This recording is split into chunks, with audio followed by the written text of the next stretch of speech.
Fala galera, beleza?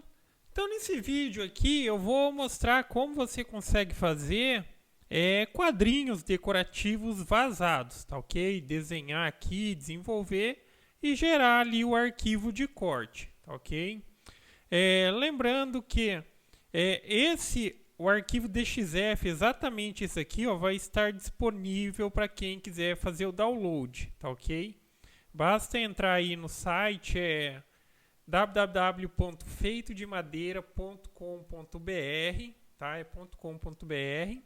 Você vai clicar aqui ó, em galeria de projetos, pode ser aqui em cima ou aqui do lado. E exatamente é esse arquivo aqui em questão do vídeo, tá? Então aqui tem uma imagenzinha maior. Aqui vai estar o vídeo que eu estou gravando agora. E clicando aqui, ó, já é para fazer o download. Se você tiver logado na sua conta Google, e daí ele já vai aparecer aqui, ó, o que você vai fazer o download é isso, tá vendo? Para você visualizar primeiro. Se você quiser baixar para o seu computador, você clica aqui, aí ele faz o download, tá ok? Então é só acessar aí, feitodemadeira.com.br, tá ok? Só que enfim, no vídeo aqui eu vou mostrar como que você desenvolve, como que é o processo também, já que você pode ali às vezes se deparar com a situação de ter que desenvolver alguma coisa, tá?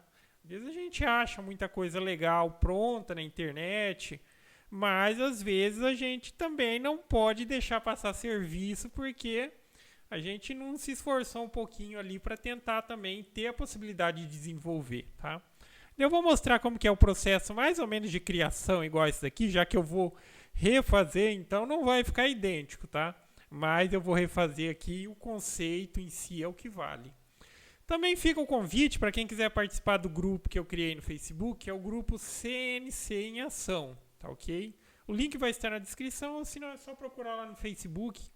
É um grupo voltado para assuntos relacionados a CNC Router de uma maneira geral, programação, construção. Quem tiver dúvidas, quem tiver dicas, fica o convite para participar. Então vamos lá, então aqui a gente já tem vamos colocar isso aqui de lado. A gente já tem aqui uma área criada, uma área de trabalho. Lembrando que aí cada um trabalha da maneira como quiser. Se quiser colocar a área da máquina, se quiser colocar uma área aproximada do tamanho do trabalho, que eu acho que é uma melhor opção, seria... eu acho que seria a melhor opção, de fato, colocar assim uma área aproximada já do tamanho do trabalho que você vai fazer. Tá? Se você quiser maximizar aqui a área de trabalho, você clica aqui. Opa! Aqui. Que isso aqui está no centro. Deixa eu tirar isso daqui. Vou deletar. Tá? Deixa eu voltar agora aqui. Deixa eu apagar isso daqui. Quando não tem nada, você clica aqui, ele centraliza. Mas se tiver um trabalho, ele vai centralizar no trabalho. Tá? Está centralizado. Então a gente começa aqui desenvolvendo a moldura ou o aro, por exemplo, assim, que vai ser vazado. Aí isso daqui cada um pode variar, pode ser redonda, pode ser puxado para o redondo, meio oval, tá?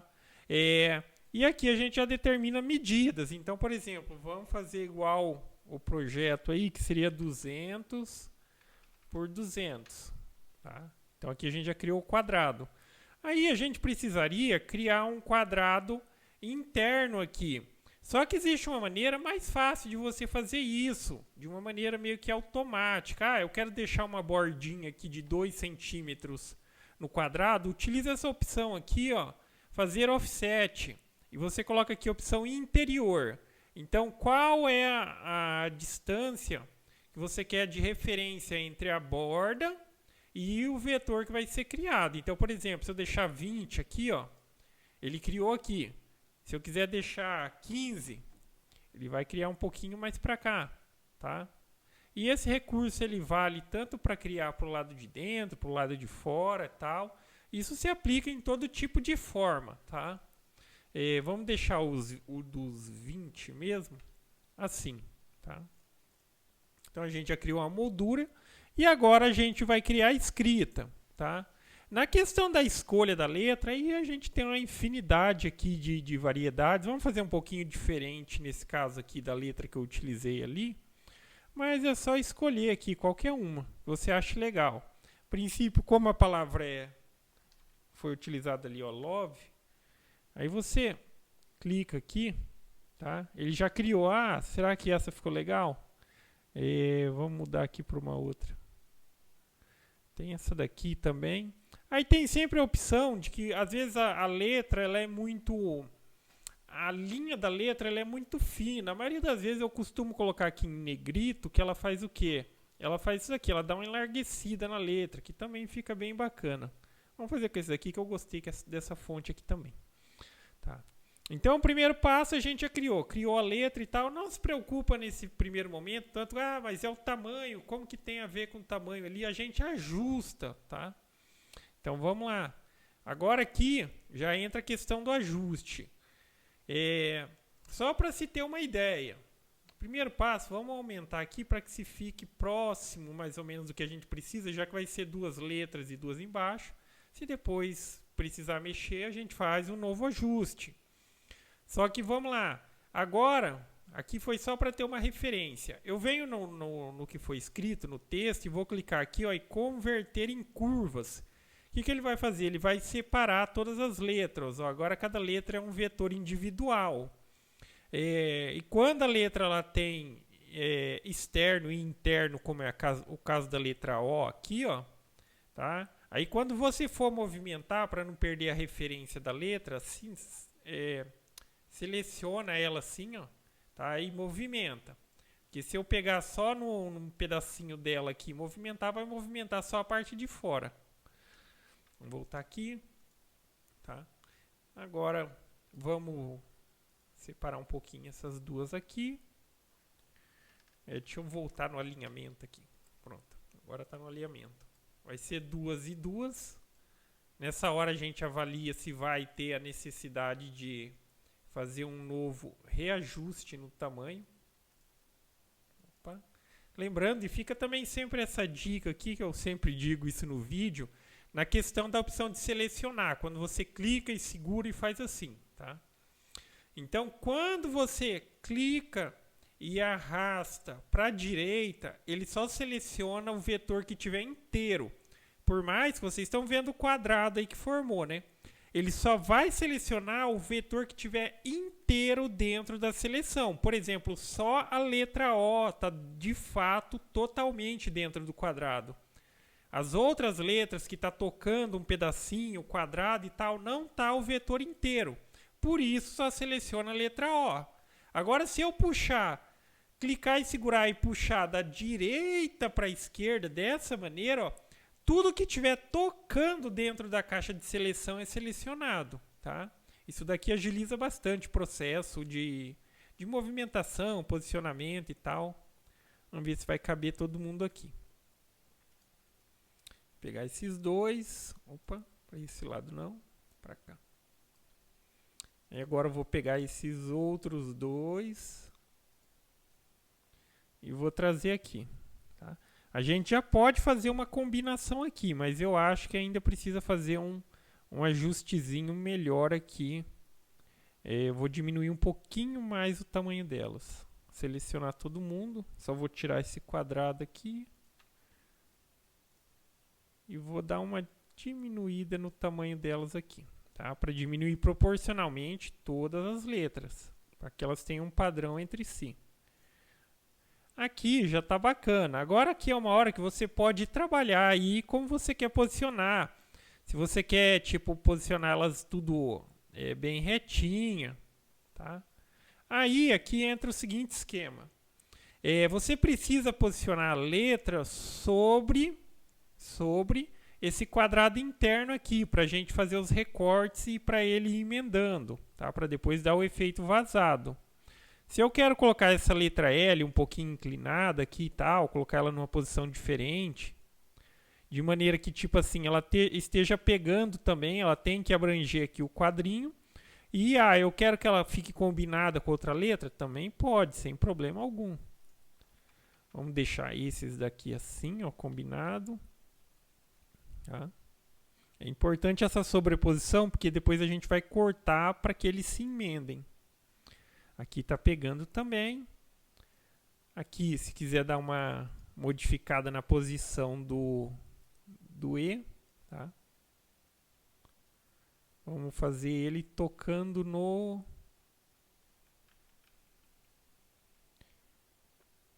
Ele vai tocar aqui no canto do quadro e vai fundir com essa outra letra aqui, tá? Aí, agora que entra a parte de fazer os aparamentos aqui com a ferramenta de aparamento interativo, alguns conhecem por ferramenta de trimar, e eu vou emendar eles aqui, ó. Tá vendo? Vou emendar aqui.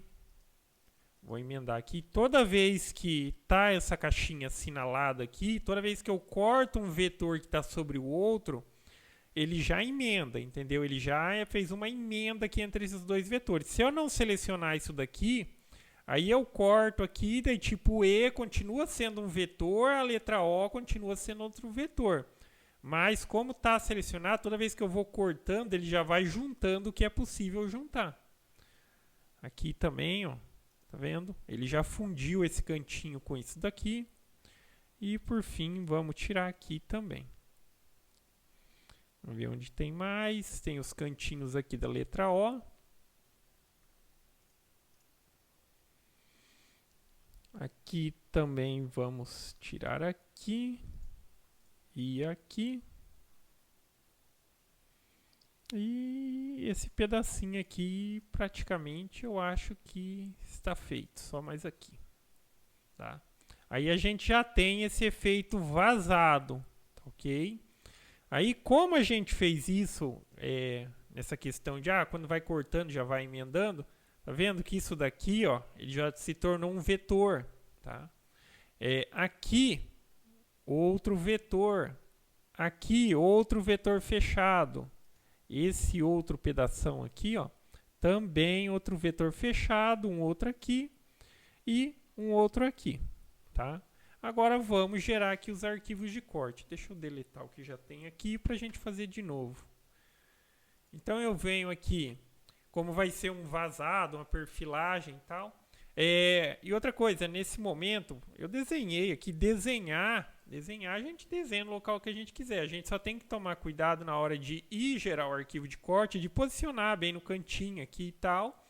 Porque dependendo de como a gente trabalha, aí eu zero a minha fresa sempre no cantinho do material, porque eu sei que ela vai se movimentar para a direita e para cima, tá? Se você quiser deixar uma margenzinha já nisso daí, para tipo, digamos, não ter problema, não pode pôr muito alinhado se você zerar exatamente lá na sua máquina na hora de cortar, bem no cantinho. Tá? Então, se você costuma zerar bem no cantinho do material, aqui no arquivo, você dá uma folguinha aqui, tá? Para a peça não se prender, ou para a peça cortar, ou a fresa passar onde não tem material. Agora, se você colocar aqui no cantinho e tal, na prática, lá na hora de fazer o recorte, mandar a sua máquina recortar, não zera bem no cantinho, zera um pouquinho, faz uma diagonal, tipo 0,5 centímetro para cima e 0,5 centímetro para frente e zera a sua máquina ali, tá? Daí você pode salvar aqui no cantinho sem problema algum. Então, beleza. Então, vamos começar agora aqui a gerar os arquivos de corte. Como vai ser apenas recorte simples, interno e externo, ou também, como pode-se dizer, uma perfilagem, a gente vai clicar aqui no percurso de corte 2D. Tá? Vamos supor que a gente vai utilizar aqui o material de 6,5. Selecionar a fresa. Tá? Seleciona a fresa aí de acordo com a que você vai utilizar. Lembrando que quanto mais fina a fresa, maior o detalhamento aqui que você tem. Porque dependendo da fresa que você utiliza, ela não vai chegar. Quanto mais grossa for a fresa, menos ela entra nesses cantinhos mais detalhados aqui. Tá? Então, assim, para peças pequenas e com bom detalhamento, a fresa de 2 milímetros já é excelente. A de 1,5 melhorou, tá? A de 1 milímetro, cara, ela certamente apresentaria um resultado na questão de detalhamento muito grande.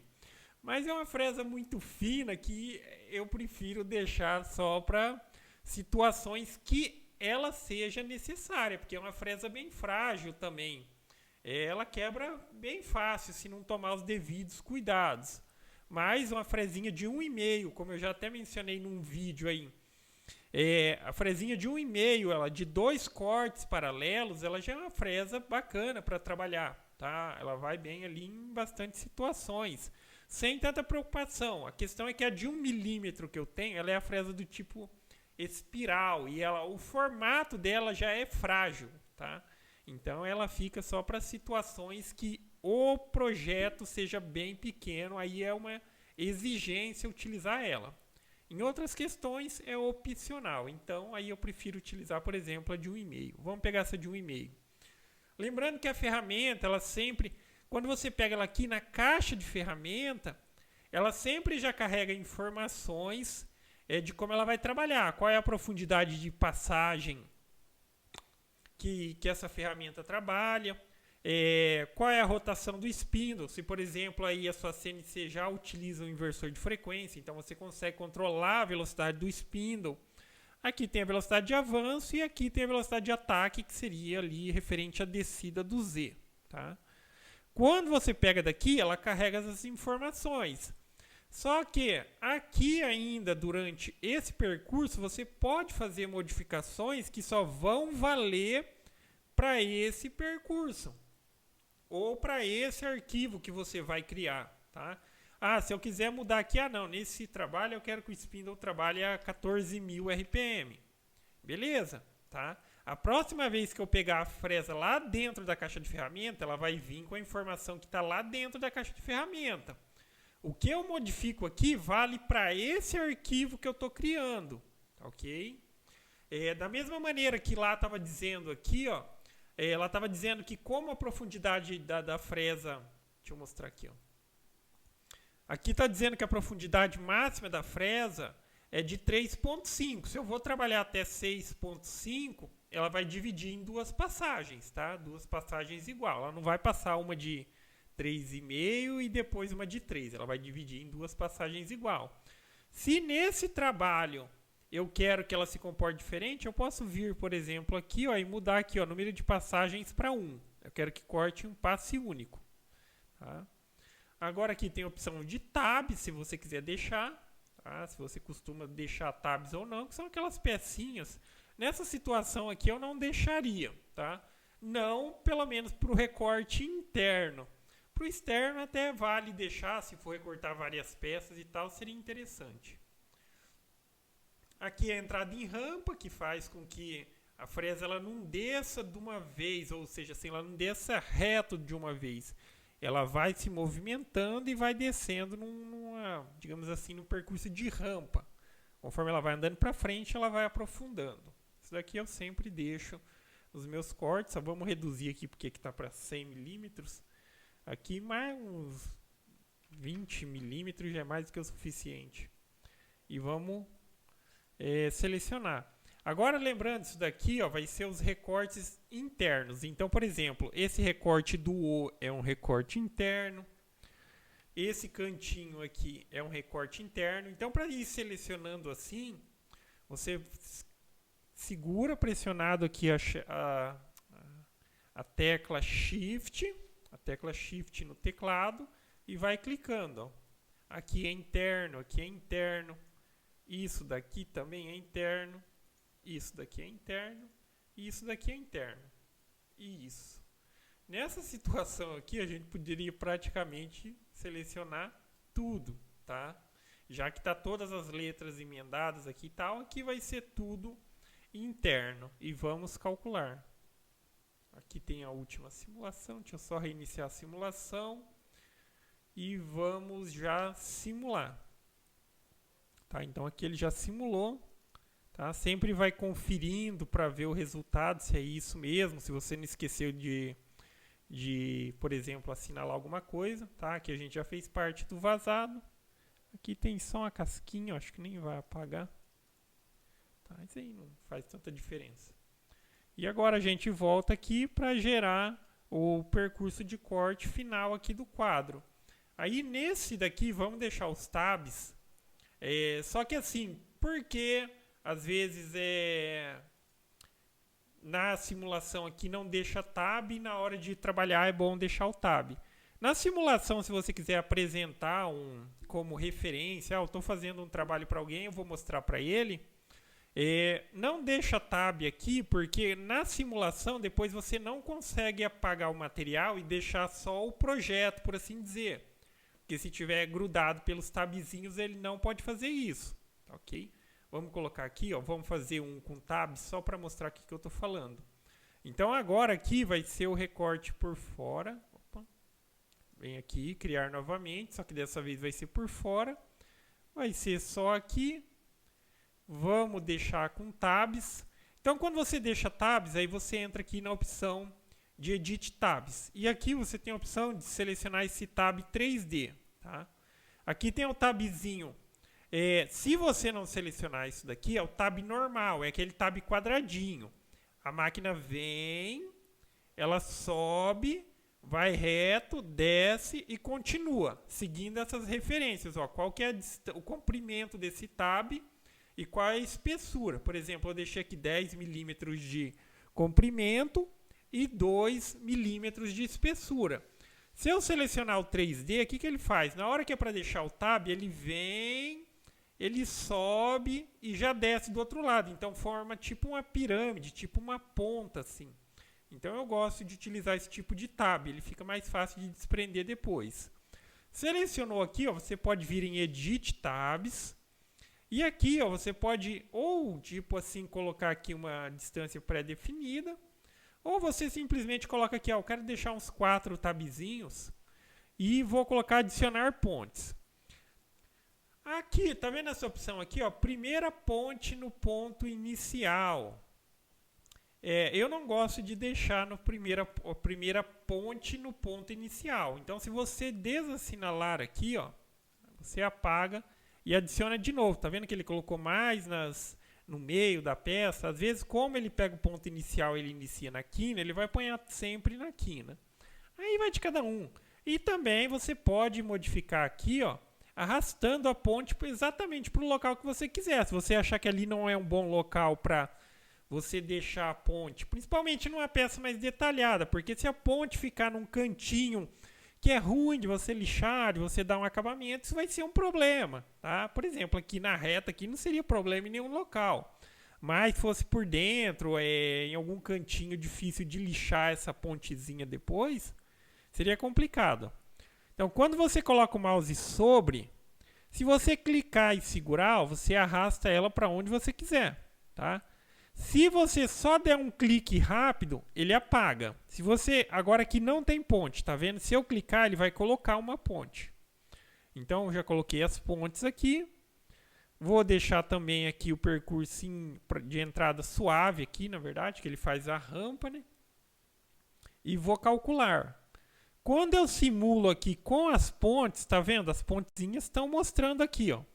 Como a peça estava aqui no cantinho, aqui nem deixou e aqui nem deixou. Mas na prática lá, se você fazer aquela questão que eu disse, se você vai gerar aqui no cantinho, na hora de zerar na máquina, zera um pouquinho entrando no material, 5 para cima, 5 milímetros para cima e 5 milímetros para frente, só isso. Só que agora aqui, como tem os tabs, ó, se eu tento apagar, acontece isso, apaga todo o material. Então, para pelo menos gerar uma referência assim, para mostrar para um cliente, por exemplo, você vem aqui, tira as pontes, calcula, tá? Agora eu vou reiniciar a simulação. Vou simular aqui todos os percursos, tanto interno quanto externo. E agora aqui eu já consigo apagar o material e deixar só o resultado para que se tenha uma referência. Tá ok? Então basicamente é isso, galera. Então esses quadrinhos vazados assim é uma coisa bem legal de fazer também. Já que a CNC, cara, ela tem assim muitas opções, tá? Não se prendam a uma coisa só, tá? Então, de acordo, a gente tem que se adaptar para continuar aí, para muitas vezes faturar. Às vezes a pessoa se apega só a uma coisa, às vezes no momento tem um bom retorno ali, mas é questão de demanda. Se não está tendo demanda, a gente tem que partir para uma outra coisa, tá? Eu acho que essa parte decorativa, visual, é uma boa opção para ir dando uma faturada ali com a CNC e não deixar ela parada. E basicamente é esse o processo para você desenvolver quadrinhos semelhantes a esse, tá? Poderia ser nome de pessoas ou conforme a necessidade aí. Cada cliente é um cliente. Mas basicamente é isso, galera. Então, gostou do vídeo? Dá um joinha, inscreve no canal. Lembrando que para quem quiser baixar o arquivo DXF daquele outro que eu criei, tá? O que tá lá é o outro, esse daqui também ficou bem bacana. É só estar acessando www.feitodemadeira.com.br na galeria de projetos, clicar lá, clicar em fazer o download e você baixa aí para o seu computador o DXF, tá ok? Então, fui!